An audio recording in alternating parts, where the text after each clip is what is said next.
what makes watches so expensive. Now I'm going to try and do this succinctly as I can, because I know it's a big subject.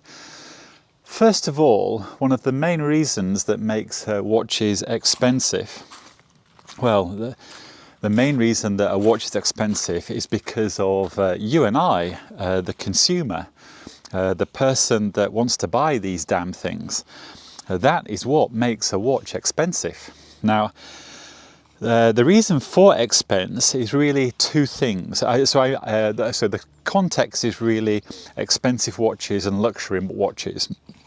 So the two reasons that make them expensive from a technical point of view is, number one, they are expensive to make, so the build costs are just expensive.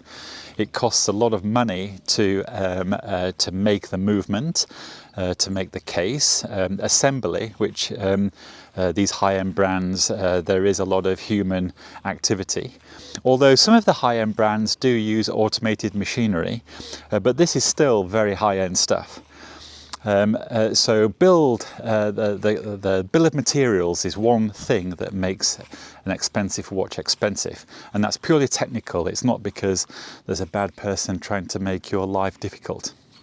And the other thing that makes a wristwatch expensive is hype and the grey market. Now, the grey market actually doesn't make it expensive. It's the consumer that makes it expensive. Hold on.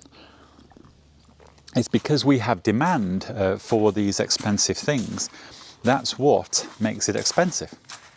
Now, there are a few brands out there that find that their watches end up on the grey market at 2 times and 3 times the retail value. Oh dear, it has got a little warm, hasn't it? Not to worry, let me, I'm going to get warm in that sunshine. Let me go over here, because there is shade. And I won't be squinting and looking so terrible. Let me go here. This should be nice. How about that? Okay. I do need this coffee, actually. I really do. It's very nice. Let me put it on the floor so I can use my other hand also. The grey market doesn't actually conspire against you and make the watch expensive. All the grey market does is actually respond to the market conditions. That's the bit that makes the watch expensive. Now, I am pretty certain that some of the luxury brands that find their products in the grey market at twice the value, I'm quite sure that they're sat in the boardroom talking about it in a way that you don't expect. I don't think for a moment that Rolex is sitting there, the executives are sat there thinking that this is a ball and it's all a joke.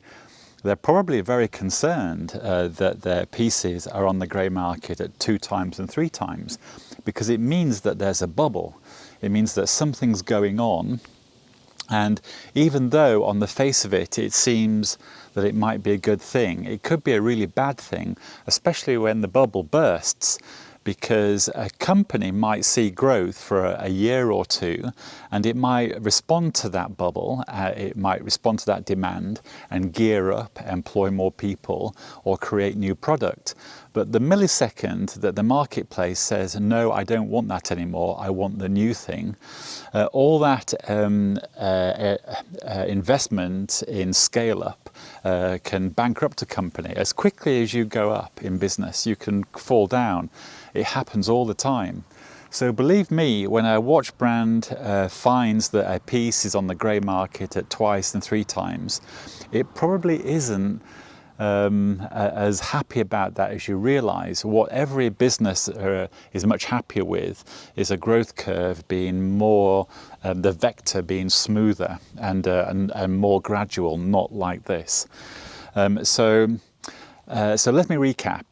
So essentially what makes watches expensive, or it makes these expensive watches even more expensive, the real reason for it is actually you and I, the consumer, because we provide the oxygen to the flame. We provide demand.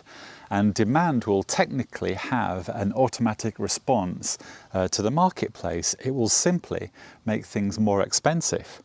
There is no boogeyman there trying to make life difficult for people. It will, the market conditions will simply create that. Oh, hold on, you're going to have the sun in the camera lens there. I'm going to walk backwards for a moment. I've just thought, I do apologise, I just thought this might be interesting. So let me swing round, and hopefully you won't have the sun in your eyes too quickly. Let me get round here. There we go. So I've got a wall here. So what makes things expensive is you and I, is the consumer, and what makes things very expensive is you and I. So it's kind of, I didn't expect to have this conclusion really on camera like this, but as I've been talking about it, I've been just thinking of the what I'm saying as well. And if I was in a business setting, I'd probably find myself arriving at this conclusion that prices really are what the market says it is. The brands themselves will be working as hard as they can to identify where they fit in the market. They'll be wanting to match their production to demand, because that is simply a sensible thing to do. They'll be wanting to sell their watches with some profit margin in there, because without that profit margin you are not viable, you can't trade, and everyone suffers. If you make a product, there is a bit of profit margin, it sells, that means that everyone wins.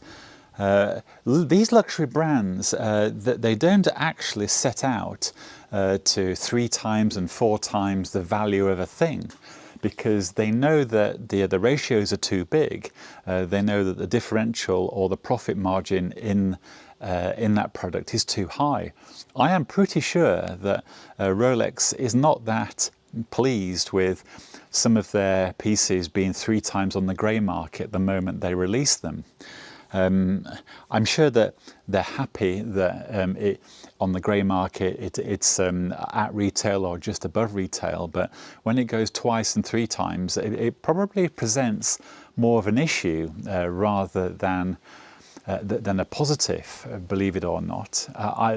If I was running Rolex or help managing Rolex, I would be very concerned about the grey market values, because when the going's good, it's fine. If the milk turns sour, you'll find that many people don't want to drink it. And yeah, in fact, whilst I'm on camera like this, you've got my cogs turning in my mind.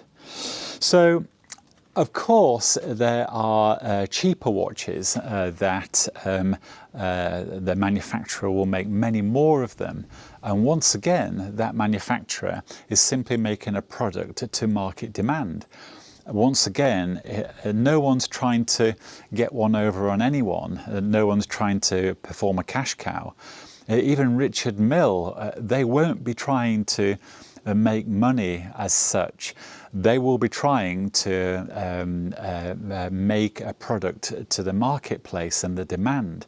They will of course know that they're making expensive watches, because they themselves will have huge costs around making those watches. So it's not like that they're trying to, simply operate as a company to make money, loads of money. Of course they need to make profit, but they won't be thinking the way that some people might think what they are doing. They simply want to remain viable, and they want to make a product that matches the marketplace. And I suppose this is a nice segue to the end of this video, because I want to summarize. A marketplace is formed by a bunch of consumers. An emotional product like a wristwatch will tend to follow the rules of luxury.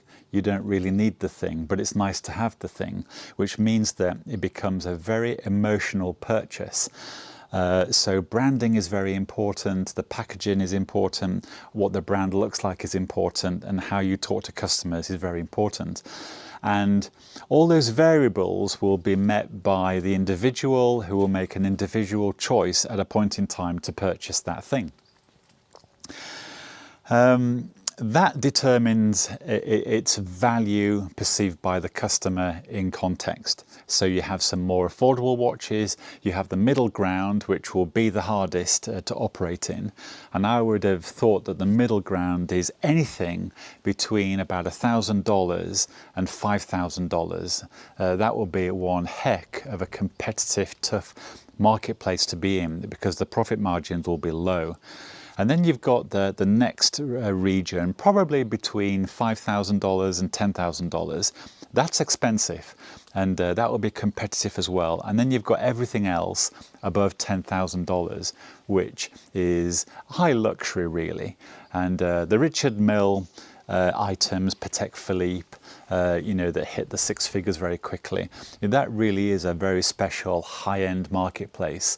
And in the world, it won't be, in terms of value, it's big, but this is not mass production. This is very specific artisan production. Anyway, I'm going to summarize. What gives a watch its value is the consumer, is you and I. We are to blame for something being expensive. And often why I try and find a watch that people don't want, or a watch that is counterculture. So right now, anything big and chunky I like, because there's a trend towards thin and small. The millisecond the crowd go towards big watches, I will go back to thin and small. So exactly what I'm saying about the big and chunky watches today, the positivity around that, I will simply transpose that onto small, thin watches when the cookie crumbles, when the crowd turns. And so yeah, that's the end of this video. Do apologise. You and I are the people responsible for the price of wristwatches. And on that high note, I'm going to say ciao for now, and I do hope everybody is well.